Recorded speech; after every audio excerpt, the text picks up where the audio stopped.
یا کوئی شخص اگر وطر کی نماز نہ پڑھا ہو اور نماز تہجد ادا کر کے کیا وطر کی نماز کو ادا کر سکتا ہے؟ کیا آپ اس پر؟ بسم اللہ الرحمن الرحیم. دیکھیے نماز وطر کا جو وقت ہے رمضان میں عشاء کے بعد ہے، عشاء اور تراویح کے بعد ہے، کیونکہ جیسا کہ ترمذی شریف کی حدیث اور دیگر کتب کی حدیث سے ہمیں یہ بات معلوم ہوتی ہے کہ حضرت عمر رضی اللہ تعالی عنہ رمضان میں حضرت ابی بن کعب رضی اللہ عنہ کو اپوائنٹ کرتے ہیں کہ آپ لوگوں کو اہل مدینہ کو نماز پڑھائے 23 رکعت. تو 20 رکعت آپ پہلے تراویح پڑھاتے تھے اور 3 رکعت واجب الوتر جماعت کے ساتھ پڑھاتے تھے. تو اس سے ثابت ہوا کہ واجب جو ہے رمضان میں تراویح کے بعد ہوگی. اگر کوئی شخص تراویح پڑھ کر واجب الوتر پڑھ کر تہجد پڑھنا چاہتا ہے تو یقیناً وہ تہجد کا پڑھ سکتا ہے، کیونکہ تہجد کا جو وقت ہے نماز عشاء کے بعد سے لے کر اور رمضان میں تراویح کے بعد سے لے کر سحری کے وقت تک ہوتا ہے. تو لہٰذا آپ ان میں کبھی بھی تہجد کی نماز ادا کر سکتے ہیں، مگر افضل یہ ہے کہ نبی صلی اللہ علیہ وسلم رات کے آخر حصے میں تہجد ادا کرتے تھے، رات کے آخر حصے میں تہجد پڑھتے تھے. تو لہٰذا رات کے آخر حصے میں تہجد پڑھنا افضل ہے. میں ایک مخلصانہ مشورہ دے رہا ہوں، اس پر عمل کریں تو یقیناً حدیث پر بھی ایک قسم کا عمل ہوگا اور آپ کو بھی سہولت ہوگی. دیکھیے الحمدللہ پوری دنیا میں خوشی کے ساتھ چاق و چوبندی کے ساتھ مسلمان سحری میں اٹھتا ہے. سحری میں جب اٹھتے ہیں تو آپ جب وضو وغیرہ کر فارغ ہوتے ہیں تو سب سے پہلے آپ جو ہے دسترخوان پر بیٹھنے سے پہلے 2 رکعت یا 4 رکعت جتنی آپ کو وقت ملے تہجد پڑھ لیا کریں، کیونکہ نبی صلی اللہ علیہ وسلم کا معمول ہے کہ رات کے آخر حصے میں آپ تہجد پڑھتے تھے. تو ہم کو ایک خوش نصیبی سمجھے ہمارے لیے، ہم کو ایک اللہ وقت دے رہا ہے، سحری سے پہلے ہم کیا کریں تہجد پڑھ لیں. تو ایک تو تہجد کا بھی ثواب ملے گا، اور قیام اللیل نبی صلی اللہ علیہ وسلم نے فرمایا رات میں جو نماز پڑھتا ہے تراویح تہجد پڑھتا ہے اللہ سبحانہ وتعالیٰ اس کے تمام پچھلے گناہوں کو معاف فرما دیتا ہے. تو بزرگوں اور دوستوں یہ ہمارے لیے سنہرا موقع ہے، سحری میں اٹھتے ہیں تو ساتھ میں تہجد بھی ادا کر لیا کریں. ماشاءاللہ مولانا، میں یہ جاننا چاہتا ہوں کہ نماز تہجد پڑھنے کے کیا فوائد ہیں، وہ بھی آپ ذرا بتا دیں تو مہربانی. کیا فائدے اس سے حاصل ہوتے ہیں انسان کی؟ بسم اللہ الرحمن الرحیم.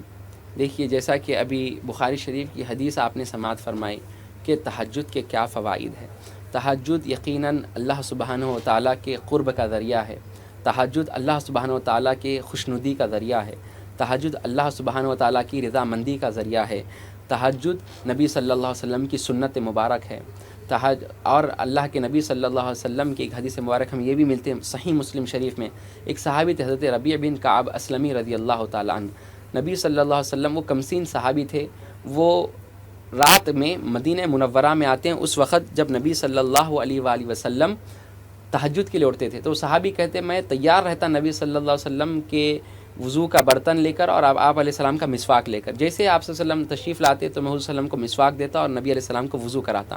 ایک دن میں نبی صلی اللہ علیہ وسلم سے پوچھا یا رسول اللہ نبی صلی اللہ علیہ وسلم نے مجھ سے فرمایا کہ اے ربیع سل، یا ربیع سل، اے ربیع جو مانگنا ہے مانگو، جو مانگنا ہے مانگو. تو حضرت ربیع کہتے ہیں کہ میں نبی علیہ الصلوۃ والسلام سے فرمایا کہ یا رسول اللہ علیہ وسلم دیکھیے دنیا میں مجھے آپ کی خدمت کا شرف ملا، دنیا میں آپ کی رفاقت کا شرف ملا، دنیا میں آپ کی صحبت کا شرف ملا، آپ کی دیدار و زیارت کا شرف ملا. یا رسول اللہ صلی اللہ علیہ وسلم میں آخرت میں بھی یہ موقع مانگتا ہوں، اللہ سے میری خواہش ہے کہ اللہ نے دنیا میں آپ کی رفاقت دی اور آخرت میں بھی جنت میں بھی اللہ مجھے آپ کی رفاقت نصیب فرمائے. تو نبی صلی اللہ علیہ وسلم نے فرمایا اے ربیع ان سجدوں میں تم میری مدد کرو، یعنی یہ سجدوں میں تم دعا کرو، یقیناً اللہ سبحانہ و تعالیٰ آخرت میں تمہیں میری رفاقت نصیب فرمائے گا. تو تہجد کی برکت ہے کہ نبی فرما رہے ہیں کہ تم تہجد کی دعاؤں، تہجد کی سجدوں میں تم دعا مانگو، تہجد کی نماز پڑھو، اللہ سبحانہ و تعالیٰ قیامت میں اے ربیع تمہیں میری رفاقت نصیب فرمائے گا. تو بزرگوں اور دوستوں تہجد کی بڑی فضیلت ہے. اور بتلایا جاتا ہے کہ اللہ سبحانہ و تعالی رات کے آخر حصے میں اپنی شان کے مطابق آسمان دنیا پر تشریف لا کر ارشاد فرماتا ہے کہ ہے کوئی بندہ مجھ سے مانگنے والا، مغفرت طلب کرنے والا، میں اس کی مغفرت طلب کرتا ہوں، اس کی مغفرت کرتا ہوں، اسے معاف کر دیتا ہوں. تو بزرگوں اور دوستوں رات کے آخر حصے میں جو بندہ نیند قربان کر اٹھتا ہے اللہ کے رسول صلی اللہ علیہ وسلم نے ارشاد فرمایا کہ اللہ سبحانہ و تعالیٰ تہجد کی نماز کی دعاؤں کو قبول فرماتا ہے. تو وہ جو رات کا آخری حصہ ہے یہ مستجابت دعا ہے، یعنی دعا قبول ہونے کا وقت ہے. تو لہذا یہ ہمارے لیے ایک بہت بڑی جو ہے اللہ کی طرف سے نعمت ہے، اللہ کی طرف سے ایک بہت بڑا ہمارے لیے موقع ہے کہ ہم سحری میں اٹھتے ہیں تو ہم ساتھ میں تہجد کا بھی اہتمام کریں. یقیناً اللہ سبحانہ و تعالیٰ قیامت میں قرب مصطفیٰ صلی اللہ علیہ وسلم عطا فرمائے گا انشاءاللہ. ماشاءاللہ مولانا نے تہجد کی نماز پڑھنے کے فوائد کے تعلق سے آپ کو جواب عنایت فرما رہے تھے. آئیے کالر کو شامل کرتے ہیں اور جانتے ہیں ان کا سوال کیا ہے. السلام علیکم. وعلیکم السلام. جی ہاں بولیے روبی چینل ہے. بولیے ضرور بتائیے کیا سوال ہے بھائی. جی بولیے. جی آپ کے پاس 10 تولے سونا ہے؟ جی تو اس پر کتنے سال ہو گئے 10 تولے سونا آپ کے پاس آ کر؟ 3 سال ہو گئے. جی اچھا، تو آپ معلوم کرنا چاہ رہے ہیں اس کے اوپر کتنی زکوٰۃ ہوتی ہے؟ جی کہاں سے کال کر رہے ہیں بھائی آپ؟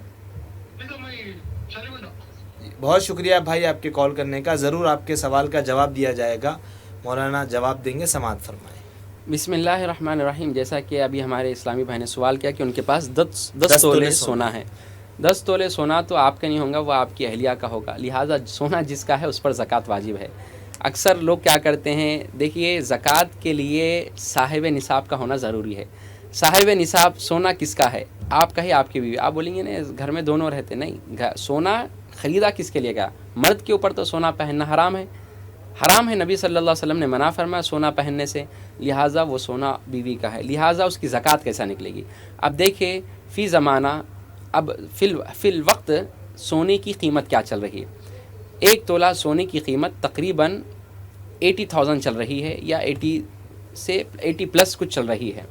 لہٰذا جتنی بھی قیمت اب موجودہ زمانے میں چل رہی ہے، اگر ہم اس کو بیچنے کے لیے جائیں، اگر ہمارے گھر میں جو سونا ہے 85,000 کا، اگر ہم اس کو بیچنے جائیں تو سونار اور جن کے پاس ہم بیچتے ہیں وہ ہمارے سونے کو کم اس میں جی ایس ٹی ہٹا دیتے ہیں، اور جو ان کی مزدوری ہے چارجز وہ ہٹا دیتے ہیں، اور اس کے بعد اس کی قیمت 80,000 لگا دے. 85 کا سونا ہمارے ملک میں جب بیچنے جاتے ہیں تو 80,000 میں بکتا ہے.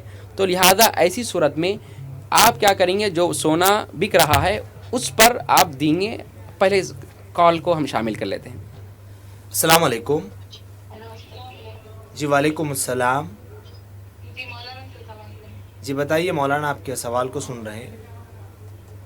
السلام علیکم. وعلیکم السلام. وعلیکم السلام ورحمۃ اللہ وبرکاتہ. مولانا مجھے خواتین کے تعلق سے ایک سوال کرنا تھا. جی جی جو خواتین جو ہے اس کی حالت میں کم از کم 7 دن، زیادہ سے زیادہ 9 دن کے لیے روزہ نہیں رکھ سکتی. جی اگر کسی خاتون کو صرف 5 دن میں ہی صفائی کی حالت میں وہ آ جائے تو کیا 5ویں دن سے وہ روزہ رکھ سکتی ہے؟ جی بہت شکریہ. آپ کہاں سے کال کر رہے ہیں؟ جی میں حیدرآباد سے. بہت شکریہ آپ کے کال کرنے کا. ضرور آپ کے سوال کا جواب دیا جائے گا. سماعت فرمائیں. بسم اللہ الرحمن الرحیم. جیسا کہ اس سے قبل ہم سوال جواب کو ناقص چھوڑے ہیں، اس کو مکمل کرتے ہیں کہ اگر کسی شخص کے پاس 10 تولے سونا ہے اور اس کی مارکیٹ ویلیو جو بھی نکل رہی ہے اس کا ٹوٹل کریں گے اور اس کا 2.5% نکال کر زکوٰۃ دے دیں گے. یعنی 1 لاکھ میں 2,500. اب 80,000 سے ہم جو ہے 80,000 سے بیچے تو 8 لاکھ نکلتے ہیں. 8 لاکھ یا جتنا بھی آپ بیچیں گے اس کو 10 تولہ، تو جتنا بھی اماؤنٹ آئے گا اس کا 2.5% نکال کر زکوٰۃ دیں گے. اب رہا ہماری اسلامی بہن کا سوال کہ حالت ایام کی حالت میں کیا ان پر روزہ ہے.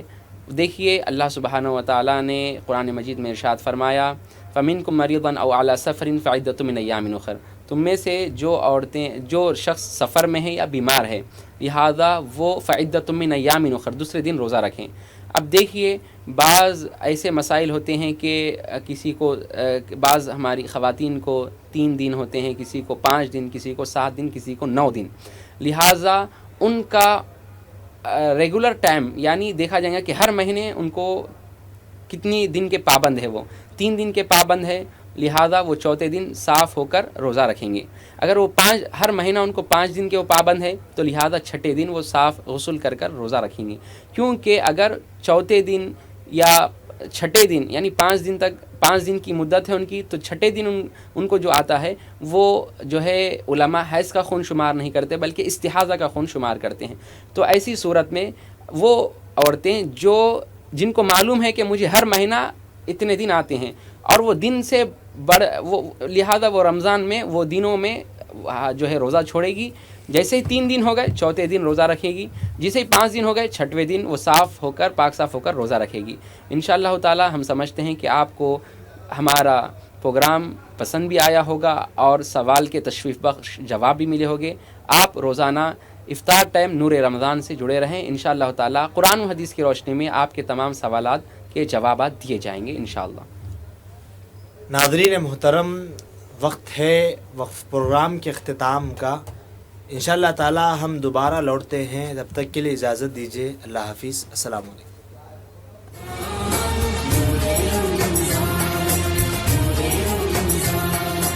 علم مشروط ہے عمل سے، اور یہ حاصل ہوتا ہے جب کوشش کی جائے دل سے. علم و ادب سکھلائیں گے، دین خدا پھیلائیں گے، مسجد میں بھی جائیں گے، حمد و نعت سنائیں گے. اللہ تیرا ہے احسان، تو نے بڑھا دی سب کی شان، آیا ہے بن کے مہمان نور رمضان.